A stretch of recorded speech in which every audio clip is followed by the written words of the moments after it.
আসার চেয়েও বেশি পেয়েছি আর কি।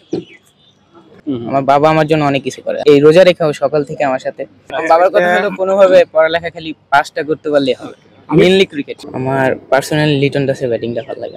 আমার কাছে দুইটাই ভালো লাগে, কিন্তু পার্সোনালি ব্যাটিংটা ভালো লাগে একটু বেশি। যখন একটু স্কোর করতে পারি ভালো, তখন একটু নিজের মনের ভিতরে একটা খুশি, আলাদা একটা এনজয় হয়। আর বোলিংটা হলো আপনার সাথে সাথে আপনার অলরাউন্ডার হিসেবে চালিয়ে যাচ্ছি। ওভারঅল আজকে এক্সপিরিয়েন্সটা অনেক ভালো, দুইজনই আজকে নট আউট থাকতে পারছি, পুরোটা ওভার খেললাম, মজাই লাগছে। আপনি 250 রান করেছেন, এর আগে আসলে এরকম বড় ইনিংস খেলেছেন কিনা? না, 250 হয়নি, 100+ হয়েছে, কিন্তু 250 হয়নি, এটাই ফার্স্ট। আপনি 400 রানের ইনিংস কাউকে খেলতে তো নিশ্চয়ই দেখেন এর আগে। অবশ্যই না, অবশ্যই। এই ইনিংসটা নিয়ে কিছু কি বলতে চান? খুবই দুর্দান্ত, খুবই ভালো খেলছে, রোজা রেখে খেলছে। তাও আমারও সেম, বাবা থেকে কিরকম সাপোর্টটা পান? আমারও ফ্যামিলির সাপোর্ট অনেক ভালো, বিশেষ করে আমার বাবা আমার জন্য অনেক কিছু করে। আমার মানে এই রোজা রেখেও সকাল থেকে আমার সাথে প্রতিটা ম্যাচ, যে কোনো জায়গায় ম্যাচ হলেও আমার সাথে থাকে। প্লাস সাপোর্ট, ফ্যামিলির ভিতরে সবচেয়ে বেশি সাপোর্ট আমার বাবাই। ছোট থেকেই ওই গুলশান নিউজ ক্লাবে দিয়েছিলাম, তো ওখান থেকে একটু ভালো লাগার কারণে আমার মনে হলো যে আরে ক্রিকেট লাইনটা দিয়ে দিব। তো আমার বাবার সাথে আমি পরামর্শ করলাম, যে বললো যে তোমার ছেলে যেদিকে যেতে চায় তুমি ওইদিকে ছেড়ে দাও, পরে আমি ক্রিকেটে দিয়েছি।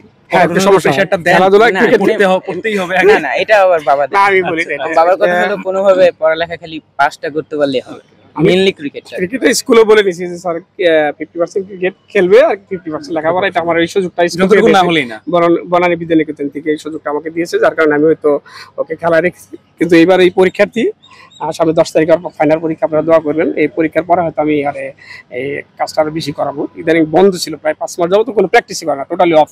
লেখাপড়ার দিকে একটু করছি, যেহেতু ফাইনাল পরীক্ষা এপ্রিলের 10 তারিখে। আচ্ছা আচ্ছা, প্র্যাকটিস এসএসসির জন্য আসলে প্র্যাকটিস একদিনও করে না, একদিনও করে কম করে 250 রান।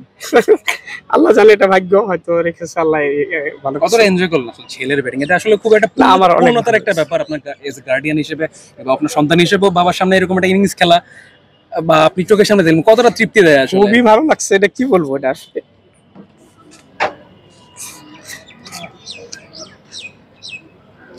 আপনি একটু ইমোশনাল হয়ে গেছেন আসলে।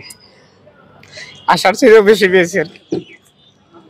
আসলে ক্রিকেট কই দেখেন তাকে আপনি? জি, আমি তো চাই ন্যাশনাল টিমে দেখতে চাই, যেহেতু এখন লেগেছি ওর খেলার পিছনে লেগেছি।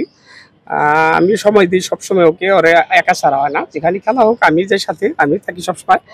আমি চাই যে ও ন্যাশনাল টিমে যাক। প্রথমত এরকম ইচ্ছা ছিল না যে খেলাধুলা করুক, শরীরটা ঠিক থাকবে, লেখাপড়া করবে, ওইরকম একটা মন মানসিকতা নিয়ে করছি। যেহেতু আল্লাহ ভালো কিছু দিচ্ছে বা হচ্ছে, যদি আল্লাহ নেয়, আমার চিন্তাধারা হয়তো ন্যাশনাল যদি খেলতে পারে আলহামদুলিল্লাহ, আমি এখনই তো খুশি।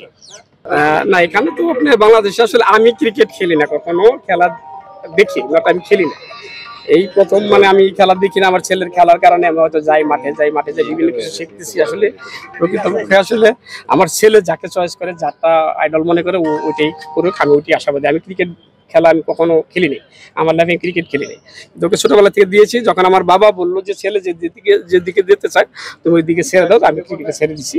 আল্লাহ যেখানে নেওয়ার বসে আর কি। আপনারা দোয়া করবেন, মিডিয়ার কাছে আমার ঈদ হলো জানি সবাই ওর জন্য দোয়া করে। আল্লাহ আজকে 256 রান করেছে, 5 ওভার 4 বল করে 4 উইকেট নিয়েছে, একটা মেরিন ওভার আছে, ক্যাপ্টেন্সি করছে আজকে।